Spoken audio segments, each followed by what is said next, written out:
আসসালামু আলাইকুম। হ্যালো বন্ধুরা, কেমন আছেন সকলে? দেখেন, আজকে এই যে কিছুক্ষণের আগেই এই গাড়িটা এইখানে অ্যাক্সিডেন্ট হয়েছে।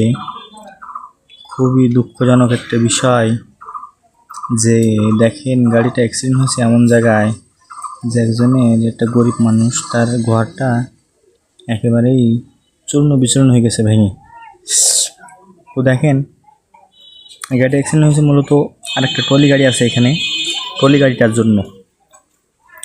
তো ট্রলি গাড়িটা মনে হয় সাইড দিতে যেয়ে ড্রাইভার ভাইও নিয়ন্ত্রণ হারিয়ে অবশ্য এই সাইডে নামাই দিছিল।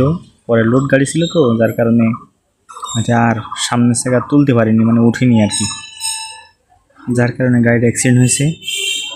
তো ড্রাইভার ভাইয়ের জন্য সকলে দোয়া করবেন। এটা হচ্ছে গজাইলিয়া কালুয়া মসজিদের সামনে, পাইকগাছা, খুলনা। তো ভালো থাকবেন, সুস্থ থাকবেন সকলে।